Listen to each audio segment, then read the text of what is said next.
Hi, my name is Daniel Goldscheider. I'm the founder and executive director of the Open Wallet Foundation. And I'd like to tell you a little bit about standardizing digital wallets. Thank you so much for the invitation. I wished I could be with you in person, but I hope this short presentation is going to be useful. Now, when you think about digital wallets, you probably have a specific use case in mind. Maybe you think about ID cards, or maybe you think about credit cards. But digital wallets are actually doing a lot more. They can hold academic credentials or health credentials. They can hold travel cards or boarding passes, loyalty cards, cryptocurrencies, NFTs. You probably already use them to open your car, and you might use them in the future to open your apartment door. So digital wallets are going to be everywhere. And they're going to hold a lot of credentials that are really critical for your life. You're going to see them on mobile phones. You're going to see them on dedicated hardware, on smartwatches. You might even use something like a piece of paper with a QR code. Digital wallets, in a nutshell, are really critical. Now, the question is, how should digital wallets be constructed? And we believe that looking at web browsers for inspiration is actually a really good idea. Every web browser obviously is based on open standards. If you took HTTP or HTML away from the web, if you take the standards away from the web, there is literally nothing left. But web browsers, really any web browser you use, is not just based on open standards. It's also based on open source software. And the question is, why? Why not simply use the same standards and forget about open source? Well, we believe there are a couple of key reasons. One is, if you rely on open source software, you're going to save time. If you and I are creating a web browser, and we are using the same open source components, we are going to cut down on development time. But maybe you don't care about being faster. Well, it's also going to be cheaper. And even if you don't care about saving money, we believe that relying on open source software is also making browsers safer. Because if I don't see a vulnerability, but you do, and you are creating a fix, I get to benefit from that fix, and vice versa. And last, but certainly not least, web browsers benefit in terms of interoperability from open source software. Now you can ask, if we use the same standards, shouldn't web browsers be interoperable in any event? Well, web browsers are using literally hundreds of standards. And you and I may make different choices how to combine these standards into a modern web browser. So we reintroduce friction based on how we are integrating those standards. Now, the core premise of the Open Wallet Foundation is that all of the advantages that I just mentioned for web browsers are actually true for digital wallets as well. Of course, digital wallets need to be based on standards. And of course, digital wallets need to live up to a lot of rules and regulations in different countries.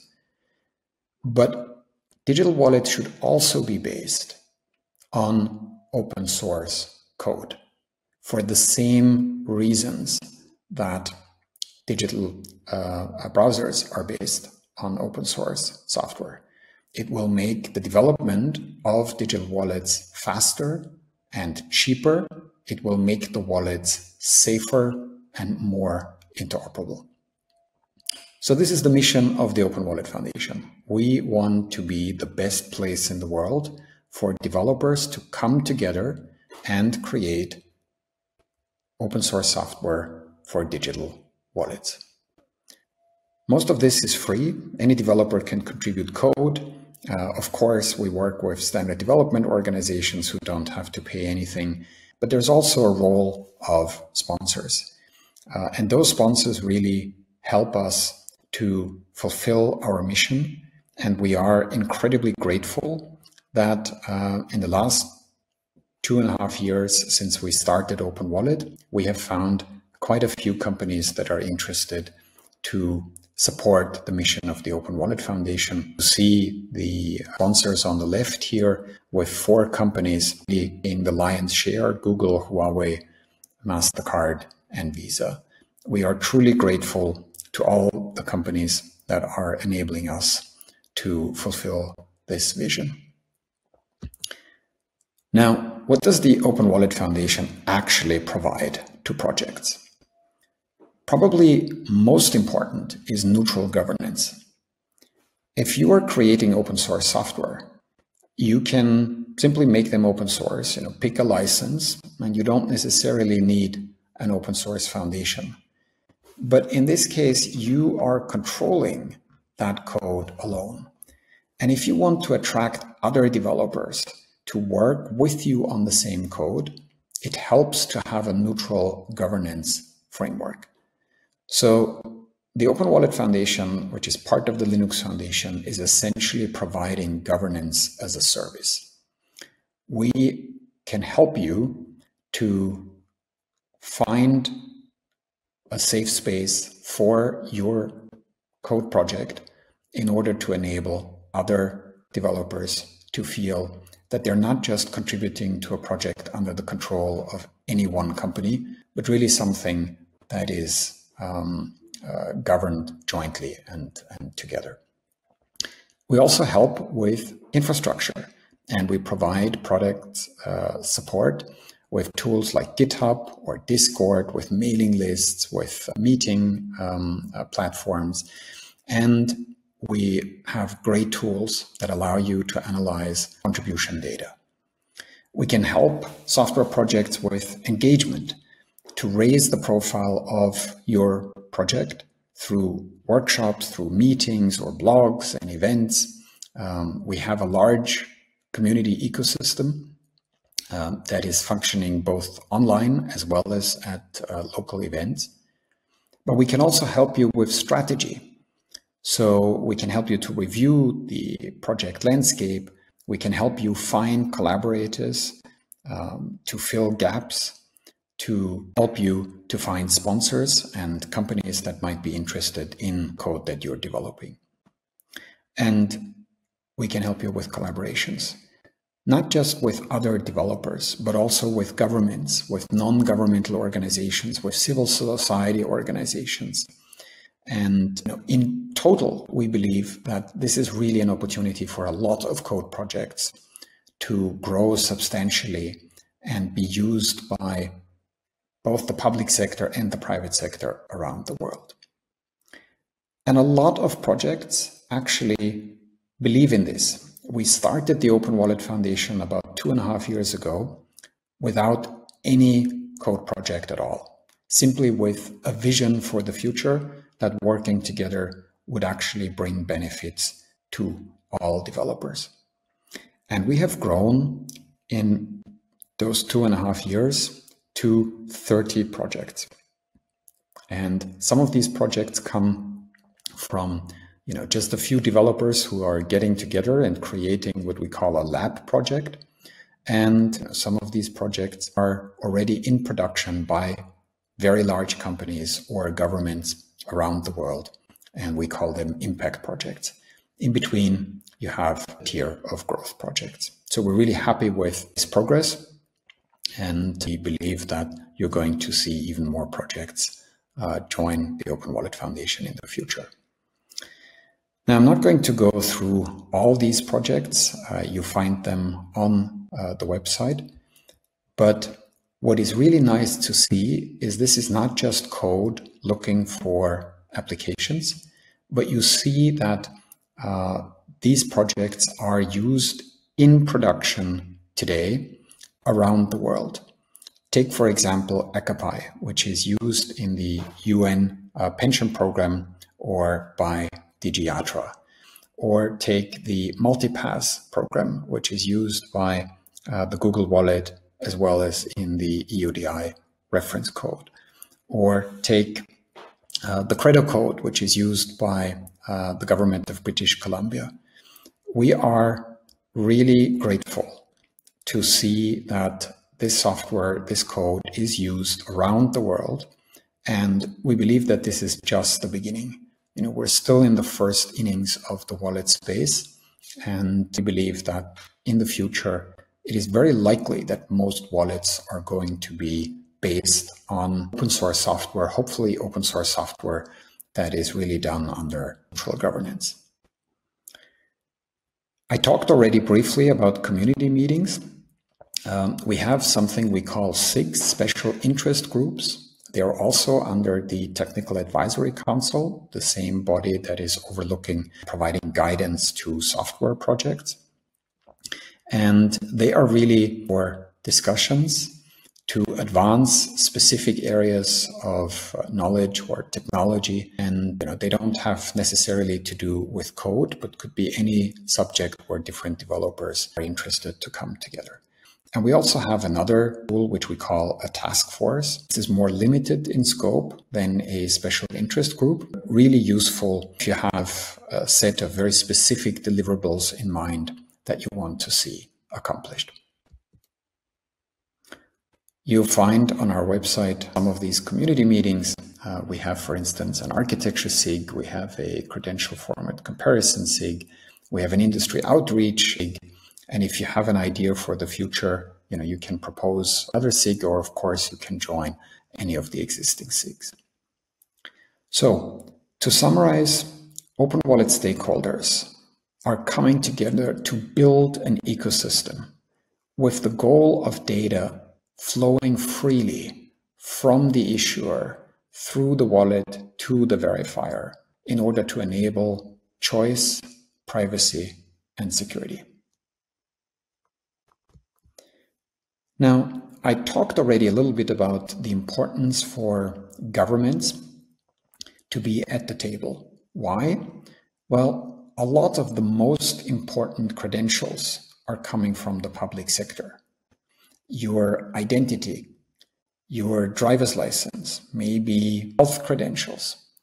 So we believe that it's absolutely essential that governments have a seat at the table. And this is why we launched last year a sister project to the Open Wallet Foundation called the Open Wallet Forum. Unlike the Open Wallet Foundation, the forum is not hosted at the Linux Foundation, but at the ITU, the International Telecommunication Union, the only tech-focused specialized UN agency. And the Open Wallet Forum, with its government consultative committee, has grown to encompass a lot of countries as well as intergovernmental observers. The first country was the Kingdom of Bhutan, but you also see some large countries that have joined, including China and the United States. We believe that it is absolutely essential, not just to bring developers together, but also countries together with other countries in order to discuss shared requirements, to discuss best practices, and to enable conversations between the public and the private sector. Now, earlier this year, we have started to take this to a whole new level. We call this the Global Digital Collaboration. And the Global Digital Collaboration includes the Open Wallet Forum and the Open Wallet Foundation, but also other intergovernmental organizations, as well as standard development organizations, other open source projects. And the idea is that everyone is coming together at eye level. No one is more equal than the other, and we are pursuing the goal of coordinating between intergovernmental standard and open source organizations really on a level playing field. So the Open Wallet Foundation launched the GDC to bring all stakeholders together, but in total there were 46 IGOs, SDOs OSOs and NGOs involved in the launch event earlier this year in Geneva.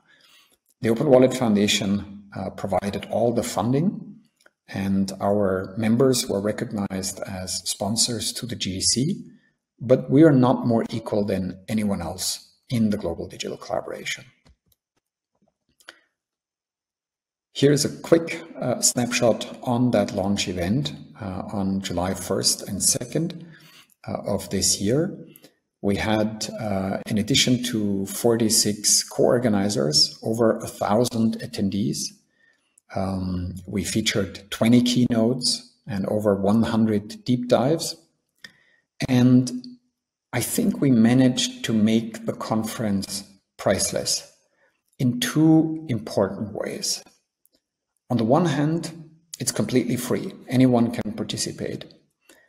But the other is that it's something money should not be able to buy. You need to be part of a community, part of a working group in order to participate, because the way to be part of the global digital collaboration is to be part of the community of any of the co-organizers.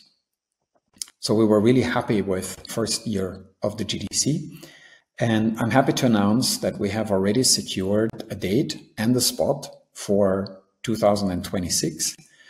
The second GDC is going to happen on June 24th to 26th next year at the Swiss Tech Convention Center, the most highly decorated convention center in Switzerland. We'll have room for 3,000 people. We hope to have at least 1,000 people from government, 1,000 people from private sector companies, and then a lot of people from standard development, open source, and intergovernmental organizations. And we are going to work with leading UN agencies in order to get those government officials to be part of the conversation.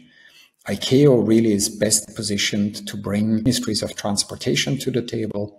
ITU is best positioned for ministries of telecommunication or digital ministries, and UNESCO, the World Bank, and WHO really are the best to attract people who work at ministries of education, ministries of finance, and ministries of health. I mentioned briefly that we are really relying on sponsors to make this work. I will not bore you with the details, but if you're interested, potentially join the Open Wallet Foundation. We very much hope to hear from you, and would be very welcome to do so, of course. The benefits are many. I think it's really important that you don't have to be a member in order to contribute code or in order to be part of the GDC. But of course, our members get a lot of benefits. Briefly, if you contribute money to the Open Wallet Foundation, you get a say on how that money is being used. That was a quick overview of the Open Wallet Foundation, of the Open Wallet Forum at the ITU, as well as the Global Digital Collaboration. And I hope it was useful.